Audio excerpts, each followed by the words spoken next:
Hello and welcome to another draft special episode of On the Verge. Nick Stevens here with some more fun draft content as we get closer and closer to this year's draft. I'm going to mix up for this third episode here. I've been writing weekly articles over on our Substack, oriolesontheverge.substack.com. You can go subscribe for free over there. And I've done two episodes here on the podcast feed discussing two batches of prospects I'm particularly high on this year, some under the radar potential targets who few people are discussing right now. But for this episode, we're going to change it up because Prospects Live has released their 2025 mock draft simulator. It is an incredibly fun tool. I've been messing around with it for 2 weeks now. Went on vacation last week, so I was doing mock drafts on the beach. Some people like to go down to the beach and read or whatever. I'm trying to decide what underslot pick I'm going to take in the second round because I decided to go big in the first round. Had a lot of fun messing around with the simulator the last couple of weeks. For those of you who are already familiar, or if you're unfamiliar for newer listeners, a rundown of this process. The Prospects Live mock draft simulator lets you sim a draft through 5 rounds. So drafting for the Orioles is going to give us a lot of picks, 8 picks in total to discuss. I am only drafting for the Orioles. Every other pick will be simulated by the program. There are also multiple settings you can choose from. I'm staying kind of in the middle, so nothing outrageous is probably going to happen during the simulation. But teams also aren't going to stick straight to the rankings either. The rankings used are from Prospects Live, so some guys may be higher or lower compared to other outlets, which will play a role in who is available and who is not available. And of course, we've had a couple of weeks worth of games. I don't know when their last rankings update was that they've input into this simulator. Conference tournaments are underway now. Things have changed probably, so some guys should be considered higher round draft picks. Some maybe should be a little bit lower. Either way, it's middle of May, almost the end of May. We're just going to have some fun with this right now. The tool, it's not perfect, but it is a ton of fun and is the best and only one that I know of. And I do know in past versions, they have tried to program it so it kind of takes into account real draft strategies and things like that.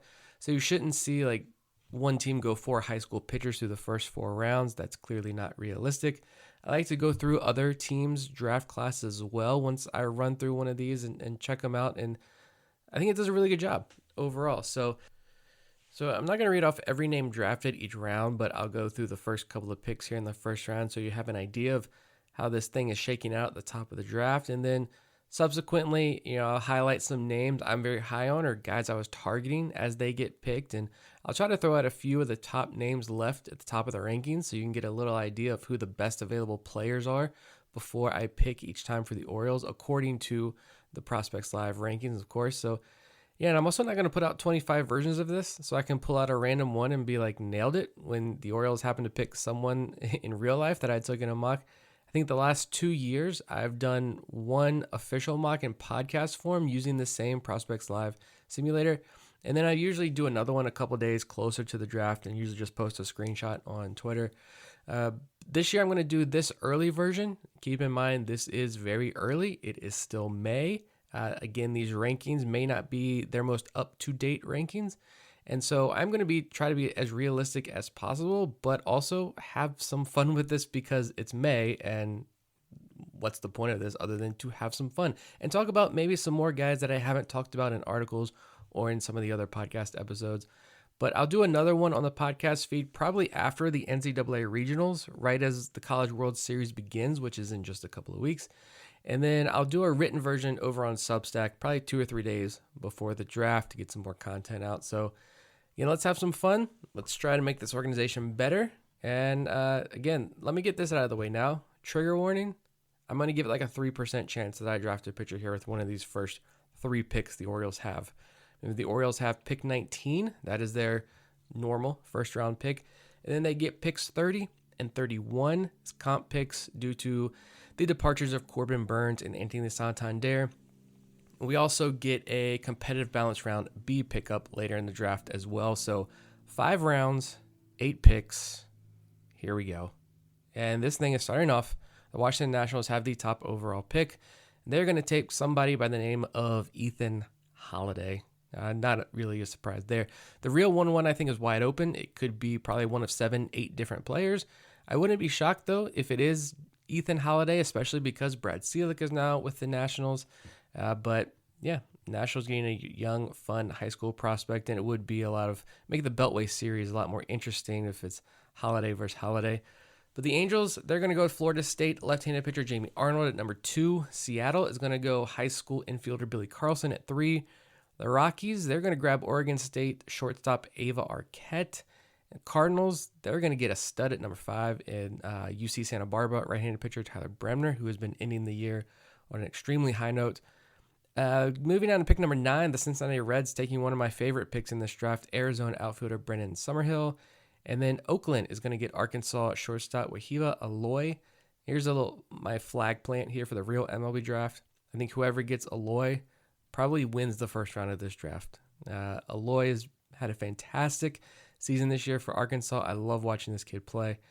And then you see Liam Doyle, left-handed pitcher from Tennessee, is off the board, as is Texas A&M outfielder Jace Laviolette. He goes to the Twins at 16. He was a popular 1-1 candidate before the college season started. It's been a tough year for Laviolette and a very tough year for that Texas A&M program.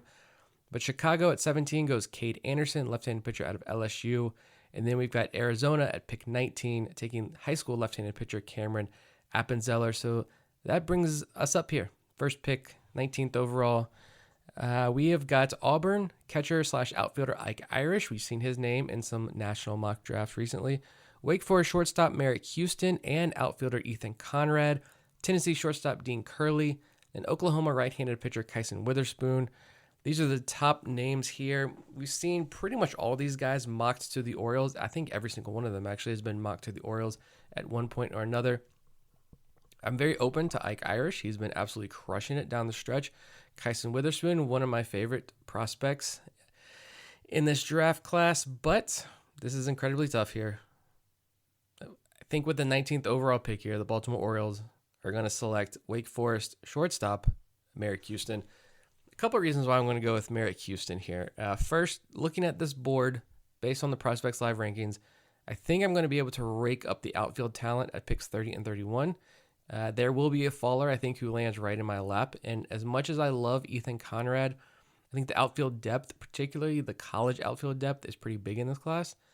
Pitching is kind of the same way in that Kyson Witherspoon is part of that elite tier of pitching, but it's a small elite tier of college pitching.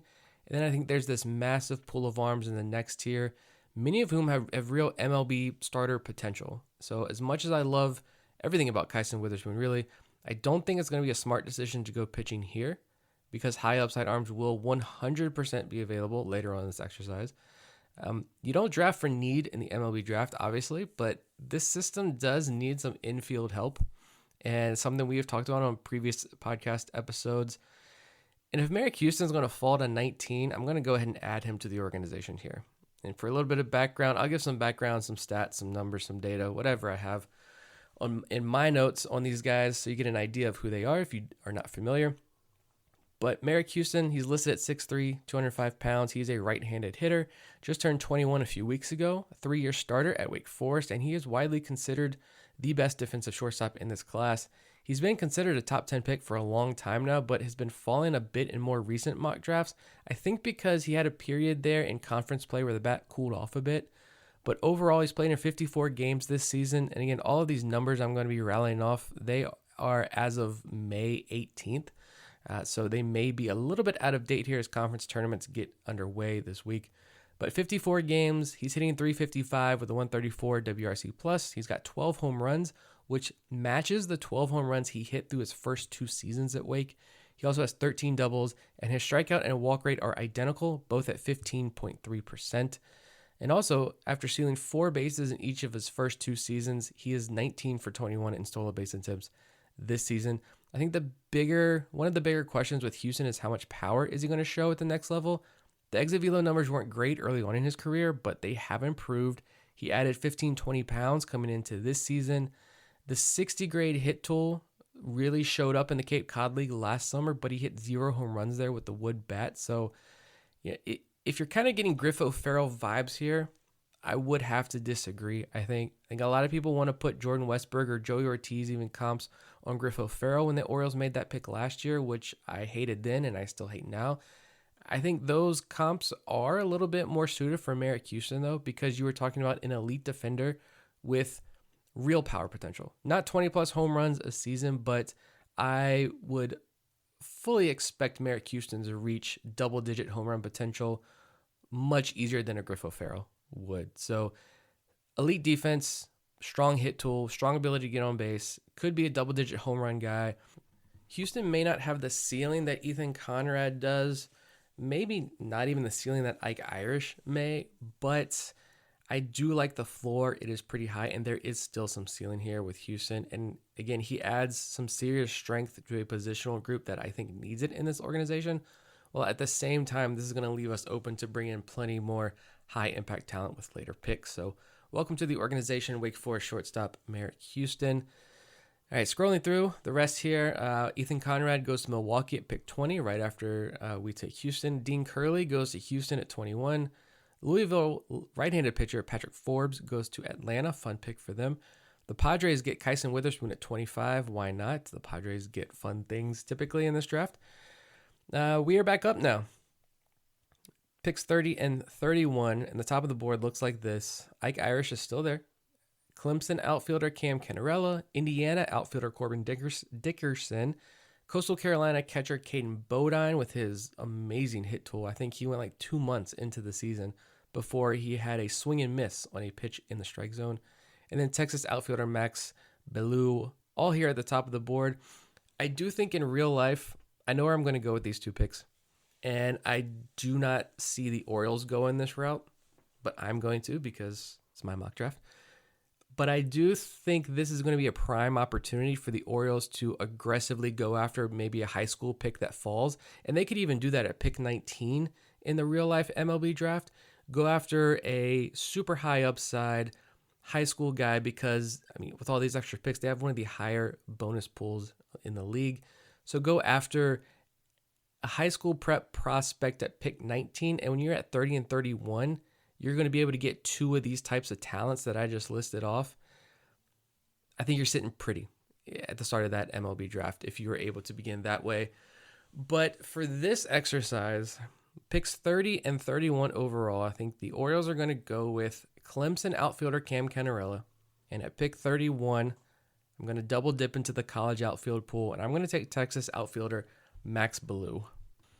So Cannarella, he's had a weird year. Last season, he played all year with a torn labrum, but still played the full season. He hit .337 with 11 home runs, 16 doubles, 3 triples, lots and lots of red on his StatCast player card. You can find some of these out there in the wild.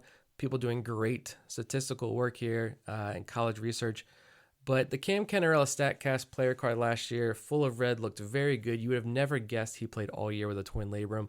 But he didn't play a ton of outfield, and after stealing 24 bases, he has 60 grade speed, according to some outlets.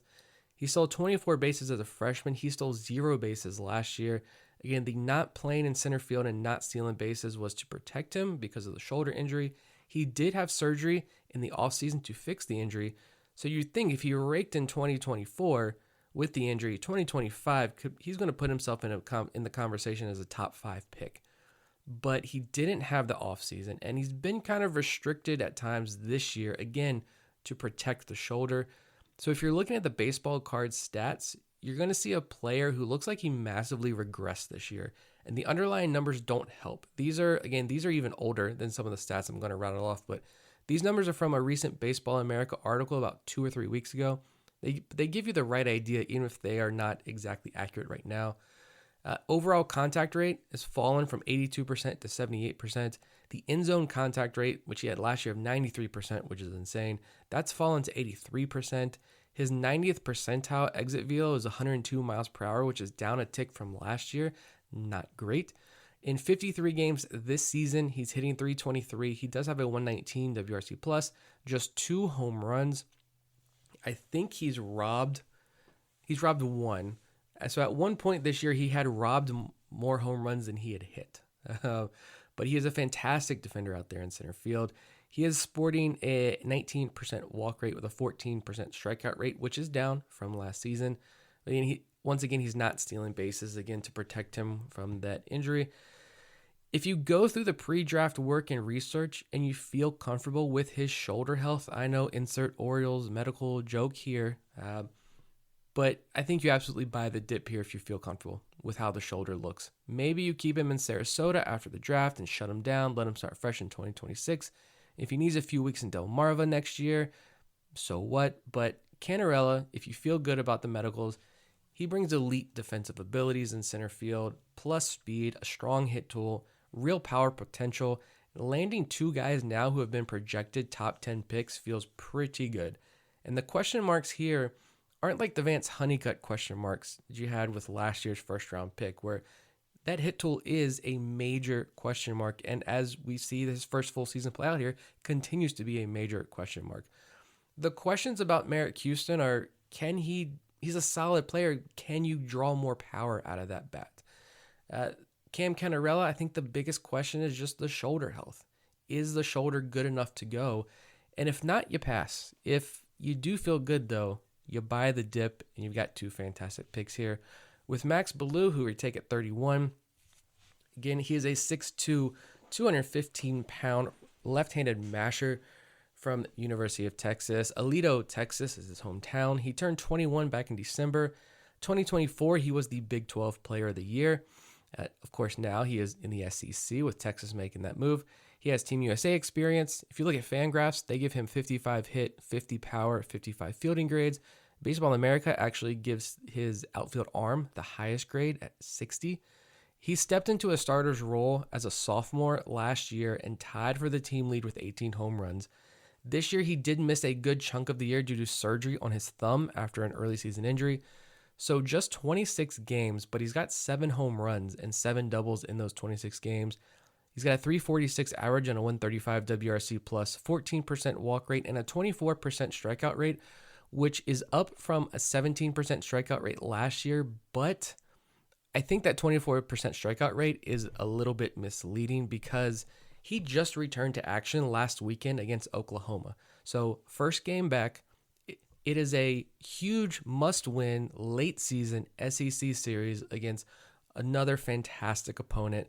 Kyson Witherspoon on the mound, Malachi Witherspoon on that mound for Oklahoma. He's facing a very good Oklahoma team. This isn't the minor leagues. This isn't professional baseball. There's no rehab time. It's just straight, here's your first game back. Here's Kyson Witherspoon.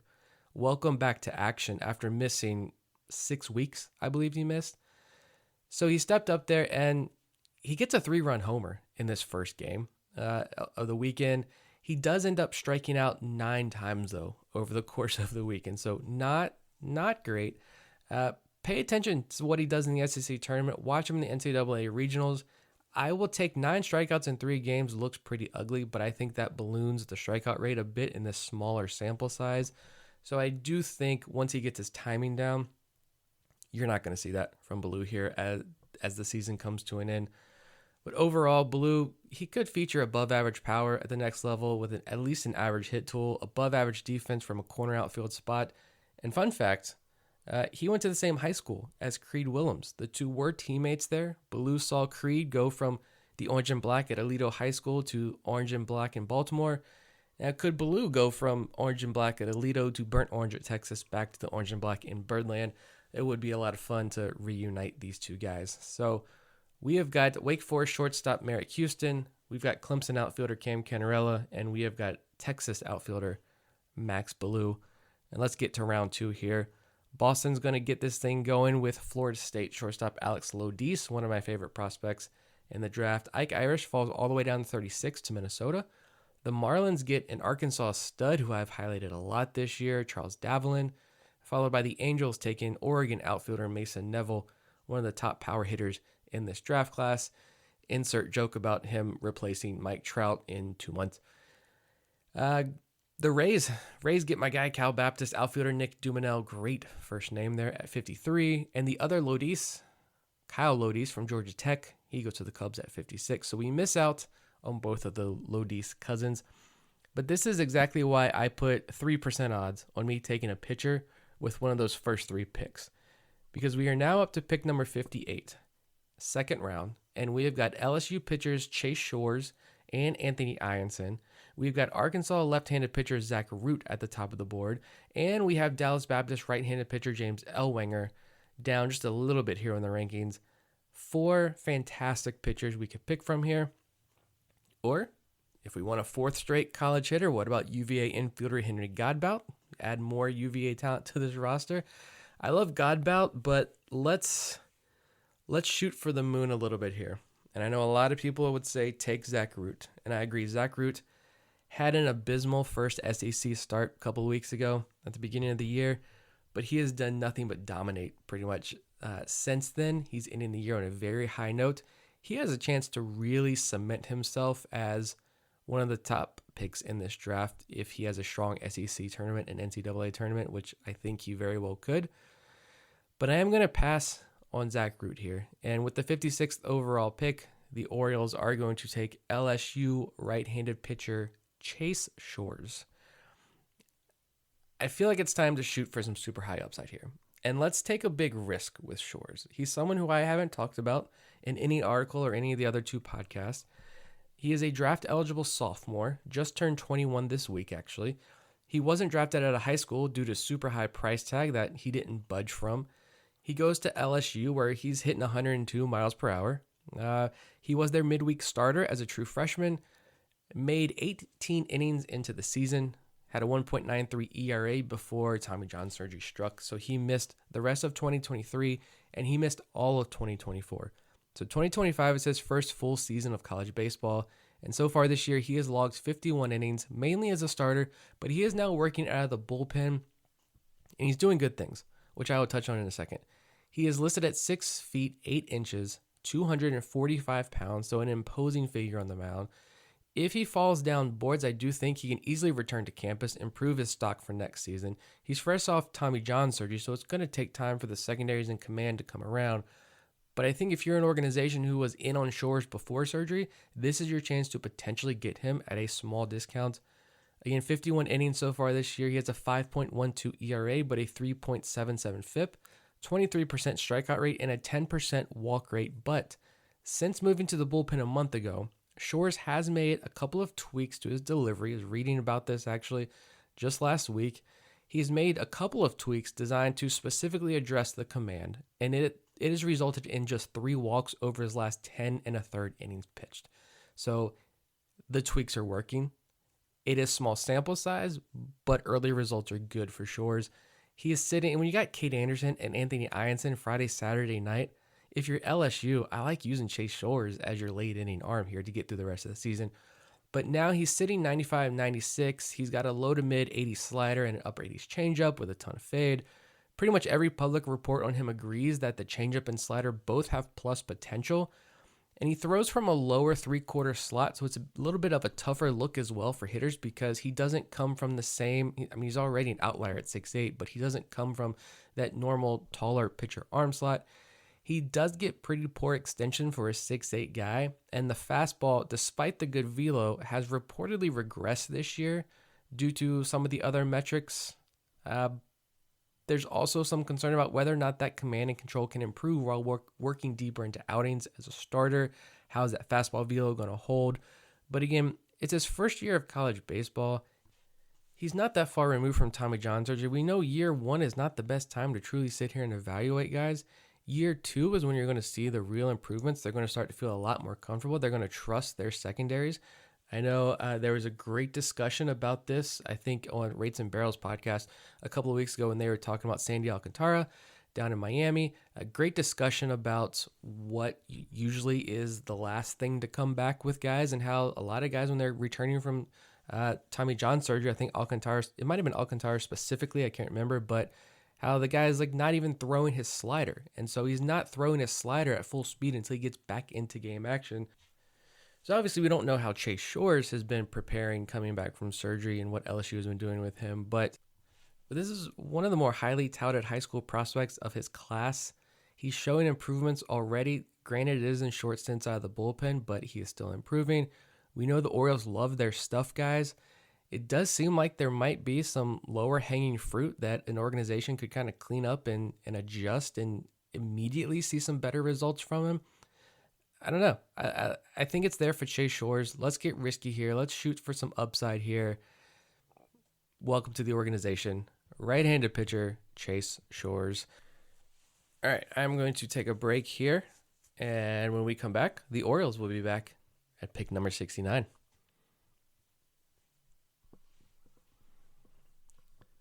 All right, let's go through the rest of this mock draft here. We are quickly back up, pick number 69. Right after I took Chase Shores, James Ellwanger goes to Milwaukee. Zach Root goes to the Braves. Patrick Forbes and Zach Root. What a haul for Atlanta.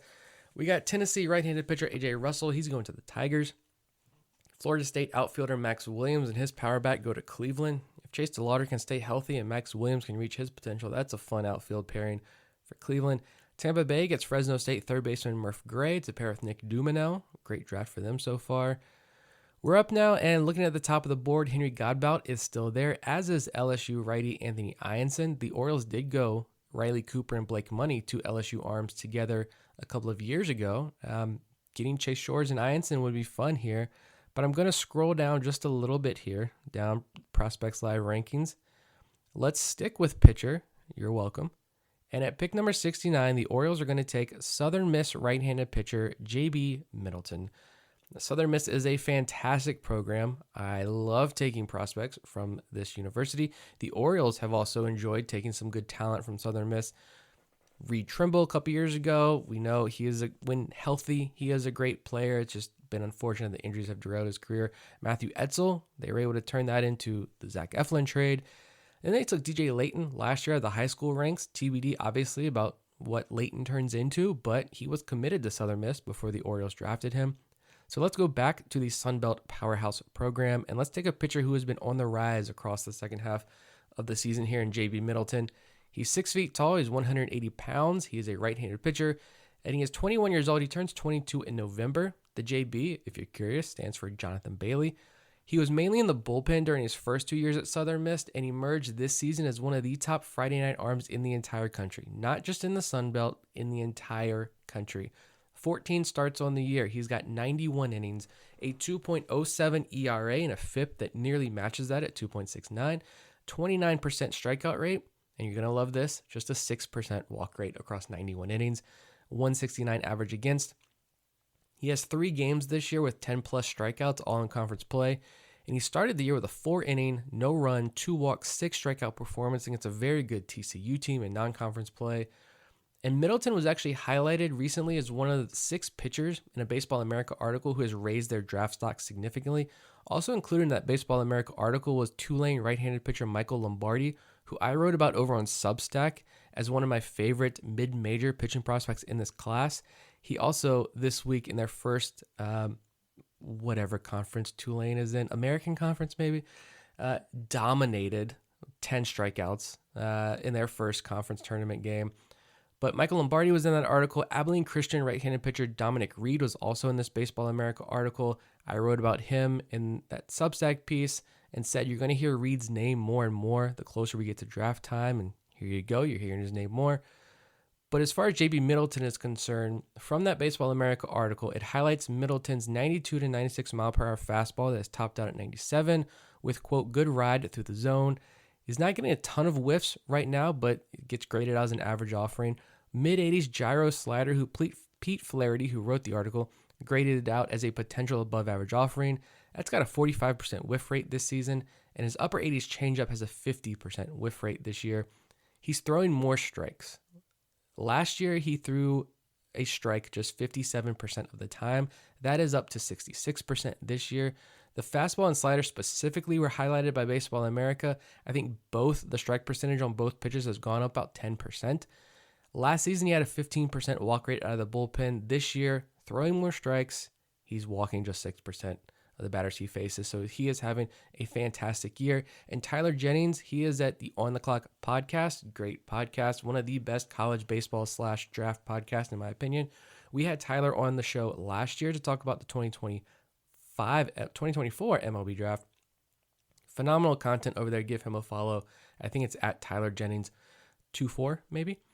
But he saw J.B. Middleton a couple of weeks ago and had this to say about him. Quote, he'll likely need a development fit to tap into the upside he possesses, especially if he can add a sweeper, but his development in 2025 is a great story. He may wind up a second rounder when it's all said and done.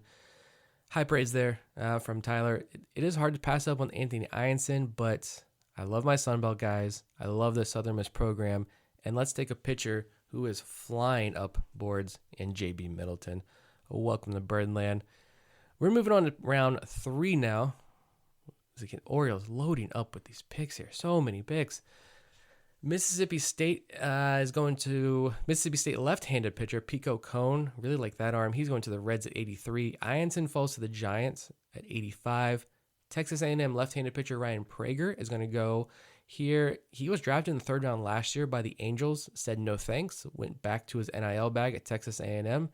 In this mock, he gets picked in the 3rd round again and doesn't have to play for the Angels. So a huge win for Ryan Prager.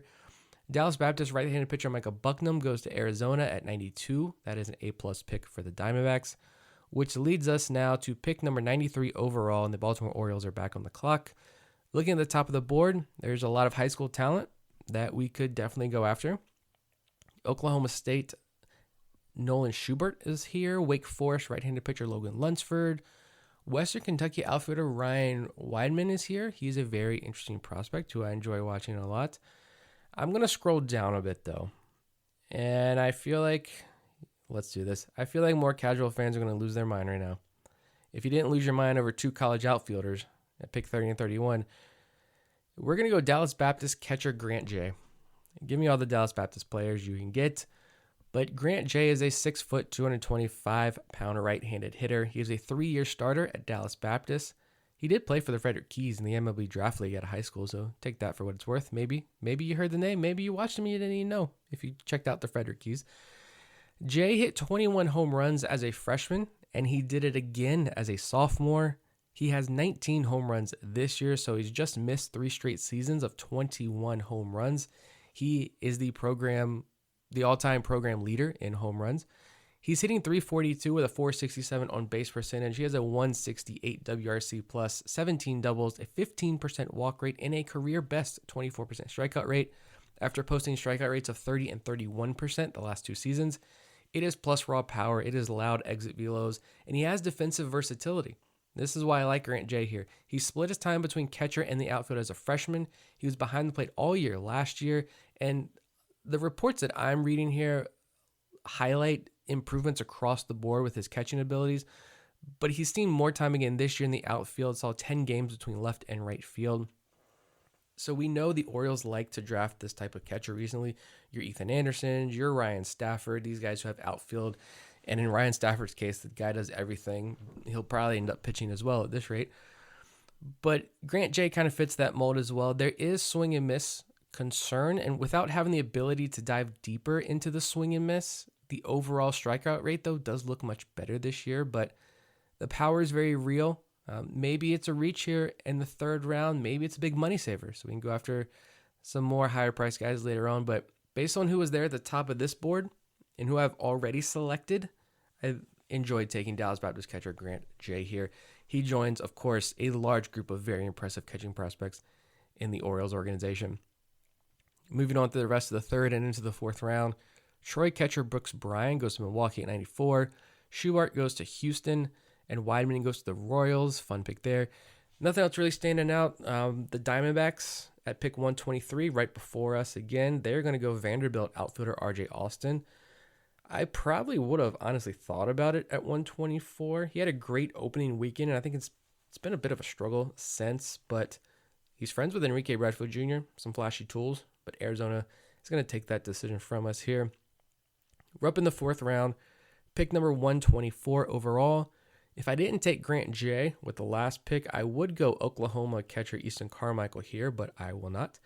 Trace Phillips, a pitcher from Middle Tennessee, is catching my eye. He was also in my 7 fun mid-major arms to know piece on Substack.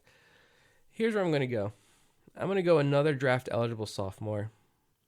This is going to be a project pick. And I feel like if he falls this far in real life, he probably just goes back to Georgia or transfers somewhere else that offers him a big NIL bag. But let's shoot for the moon here. We're seeing a trend with these picks. 4th round selection, number 124 overall, the Orioles are going to select Georgia do-it-all Trey Phelps. Again, another draft-eligible sophomore. Doesn't turn 21 for another 2 months. Phelps is 6'2", 200 pounds. He's a right-handed hitter. He's played 20 games at first base this year, 21 in the outfield, and 2 at third base. He has missed some time with a small hamstring issue. When I watched Georgia earlier this season, Phelps did not play because of that hamstring issue. It's been a bit of a tough year, but he is heating up here down the stretch. Just 2 weeks ago, he homered off Kyson Witherspoon over there against Oklahoma, and that would have been Thursday or Friday night. The next 2 games of that series against Oklahoma, I believe he was hitless, but beginning in the midweek game immediately after that, it's when he started his current 10-game hit streak, where in the last 10 games, he has 18 total hits. So a 10-game hit streak with 18 total hits and a big-time home run off Kyson Witherspoon is a pretty good 2-week stretch here for him. He does need to end the rest of this year on a very high note, have a good SEC tournament run, have a good NCAA tournament run, help lead this Georgia team deep into the NCAA tournament to build that stock back up, because at early points, he was seen as a potential first-round talent. He was a first-team all-freshman, freshman All-American. He opened a ton of eyes with Team USA last summer. Here's what turned me on to Phelps before the season started. And this article, written by David Seifert, some quotes here. Phelps has, quote, 5-tool potential and elite versatility. He can play just about anywhere on the diamond. He led Team USA with a 385 average last summer, plus raw juice, a 113 max EV, a 10% in-zone whiff rate. He does swing 50% of the time with a 28% chase rate, but has just an overall whiff rate of 20%. So he was grouped in this bucket that Seifert was writing about, these draft-eligible sophomore guys who are aggressive at the plate, but do a good job of good barrel control, still have good contact rates, and they hadn't seen their strikeout rates kind of through the roof. Phelps did a great job of managing the strikeouts as a freshman. This year, the strikeout rate is up a bit to about 19%, I think. But he is a project pick. I feel a lot better about taking a project here in the 4th round versus the 1st round, and I'm going to buy the freshman excellence. I'm going to buy that this late season bounce back is for real. We'll figure out what to do with him defensively down the road. For right now, welcome to the organization. Georgia infielder, outfielder, Trey Phelps.